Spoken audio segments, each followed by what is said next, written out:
What is going on, you guys? We're back with another video. I am blown away by the way this woman is talking. Don't mind this.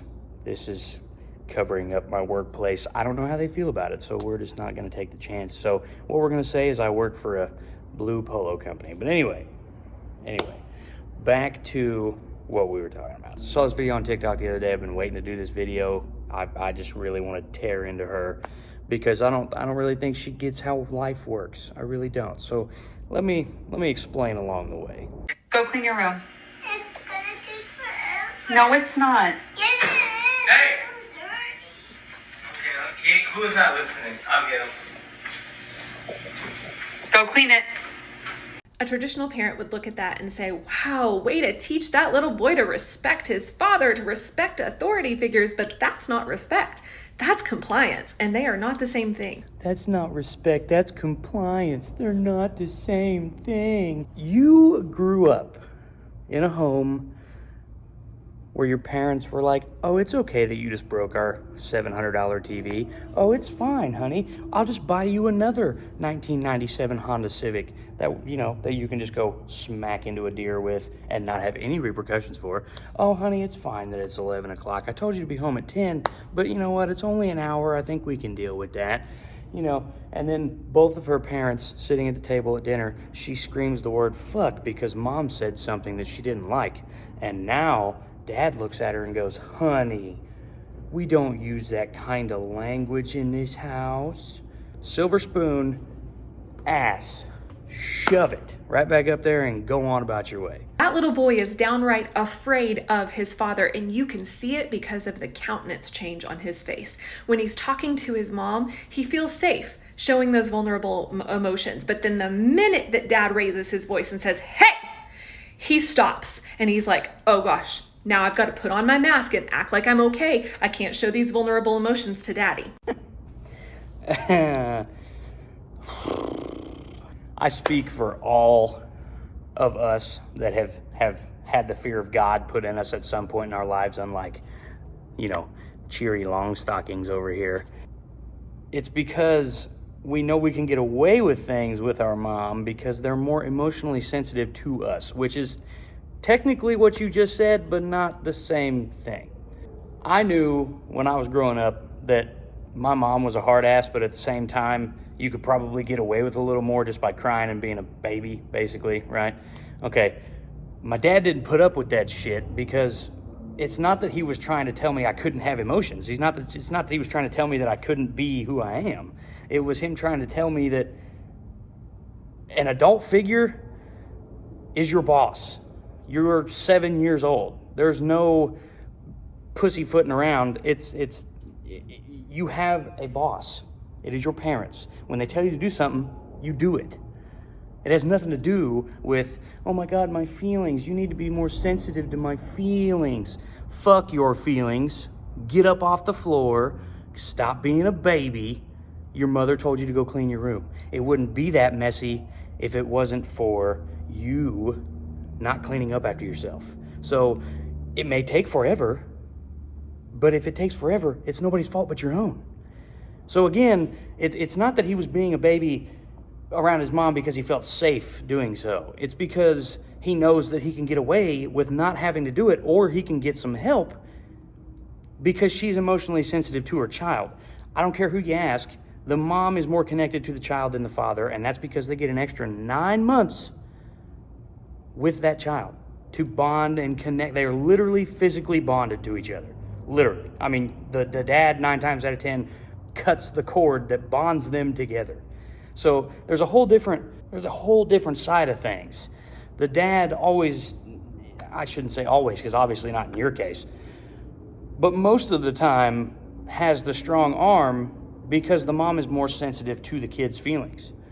Now, if we're in a rush, I'll help you clean your room just so it gets done, and I know it gets done right. But I'm not going to help you clean your room if you're going to act like that. That's not how this works. If you come up to me and say, hey, Dad, I know your mom just asked me to clean my room. Is there any way I could get some help? And be a human and not a baby, because that kid was obviously old enough to talk. He was old enough to walk. He was old enough to mess up his room on his own. Come ask me as an adult. and I might help you. Even if we're not in a rush, even if I'm just sitting on the couch watching TV, if mom asks you to do something and you're like, I could use some help, and you know, common sense, if you walk up to somebody and ask them nicely, 9 times out of 10, they're going to help, right? Same thing.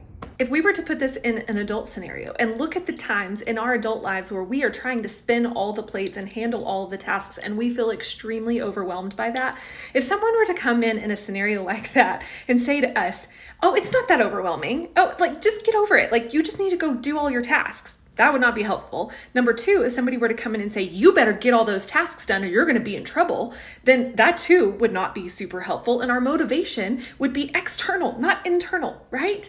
First of all, you can't take a kid situation and put it into an adult situation, because that's the whole point of having a childhood, right? And another thing, if anybody can tell me what the hell the difference is between external and internal motivation, I'd really appreciate that, because like the only person that can motivate you is you. So that would be internal all the time. Now, external sources can help you be internally motivated. That might be what she's talking about. I don't really know. This stupid chick annoys me.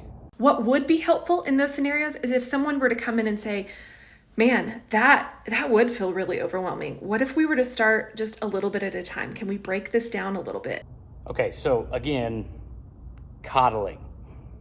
I know that's how you were raised, but that's not how we were all raised, because most of us were, I mean, well, not nowadays, not most of us. I would say probably 50% of us nowadays were raised in the real world, where you didn't get to be coddled. You had responsibilities, you had things that you had to do, and you also had time to be a kid, as long as you did those things that you had to do.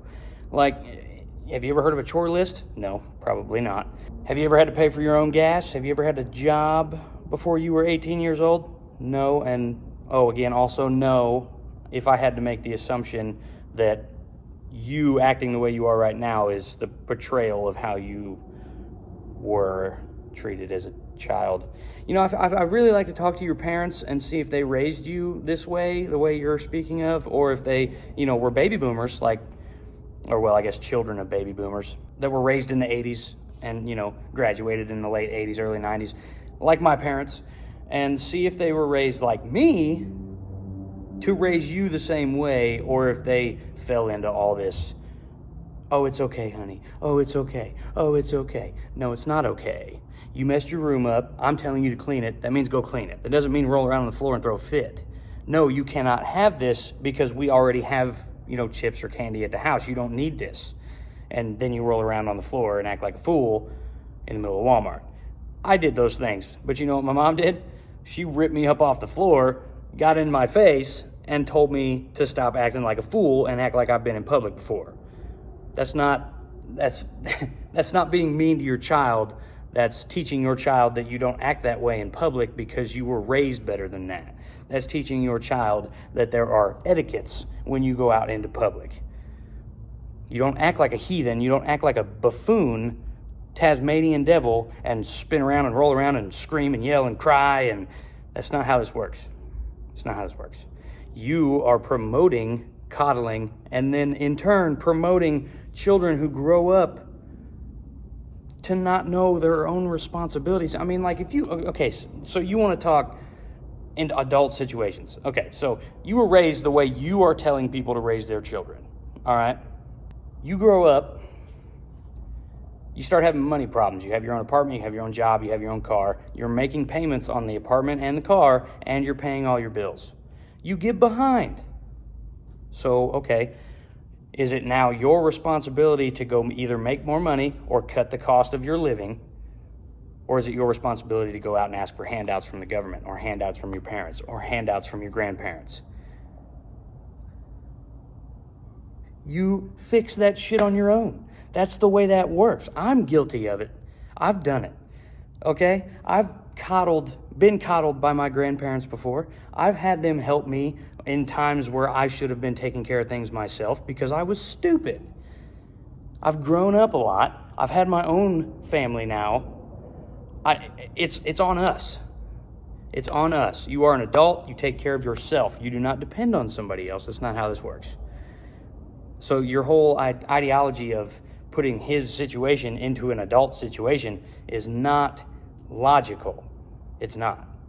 In this scenario with the little boy, all he needed was someone to come in and say, I can tell that you feel really overwhelmed by this, and that's okay. Let's go break it down. Let's start with your books. Then we'll do your blocks. Then we'll do Legos. And you break it down task by task, and you are meeting the need of that child. You're understanding them. You're helping them feel seen and valued, and you're not shutting them down emotionally, psychologically, or developmentally. Any of you guys notice how she said that I'm not meeting his needs or shutting him down emotionally and psychologically? Blah, blah, blah. Let me tell you something, lady.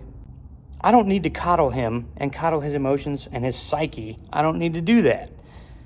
His psyche needs to be exactly what it was in that video, except for it doesn't need to be, I can cry and complain to my mother, but then when dad comes in, I have to act all tough. That's not how this works. That's how it worked in that situation, because the mother doesn't give him enough backbone when he acts like that, and then the dad has to step in. You know how many times I heard when I was growing up, do you want me to go get your dad? And that's all she would have to say, and I'll get up and go do whatever I was doing. Because I understood, just like this kid understands, that if dad gets involved, there's no more playing around. There's no more acting this way. There's no more doing any of this because I'm not getting away with it. I'm not. If my mom gets frustrated enough to have to say, I'm going to go get your dad, then that's her backbone. That's her telling me I'm not putting up with this shit anymore. So there is no feeling the need of him having emotional connection with us and being like, let's go break this down for you. Let's go do this and do that. And then we can start with this and then we can move to that. And then maybe we can go over here and finish this up and clean it up. No. The whole room is a mess. You know where this, that, and this all go. Put it up. You got it out. You made the mess. If you think it's overwhelming and you think that there's too much to clean up, that you need help, again, we can revert back to my last comment where you can come and ask me as an adult, and please, Dad, will you come help me? Not roll around on the floor and cry and scream like a little baby. No. You made the mess. I'm telling you to clean it up. Go clean it up. That's it. Point blank period. I'm going to say this probably 6 more times by the end of this video, I'm sure.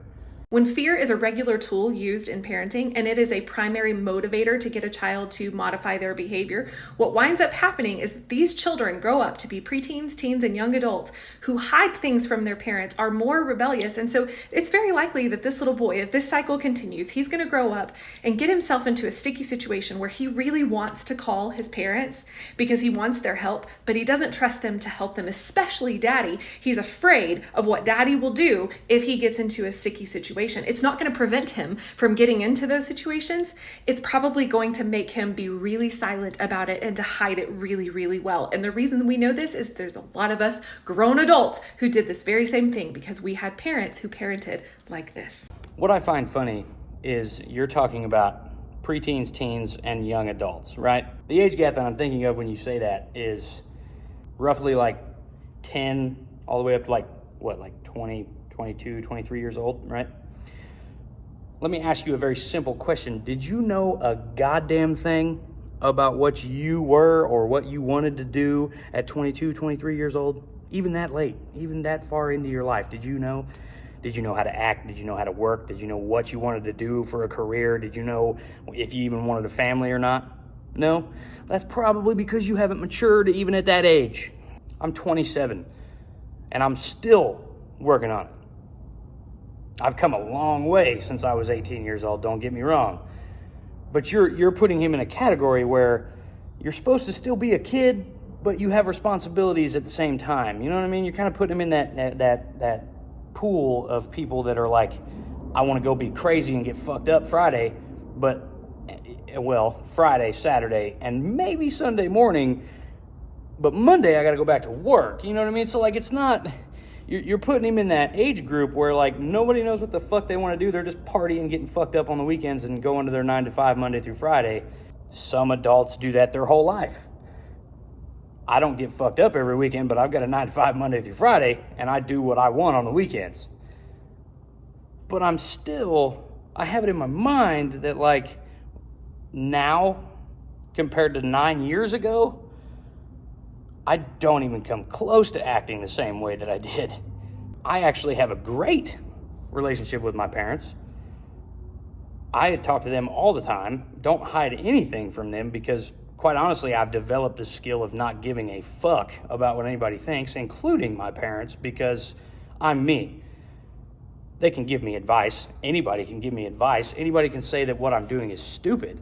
But until I realize that myself, I'm not going to fix it. So, again, your argument is invalid, because the only time he's going to learn is when he's learning from his own mistakes. I've looked back at the way I used to act when I was a kid and, preteen and teenager and young adult.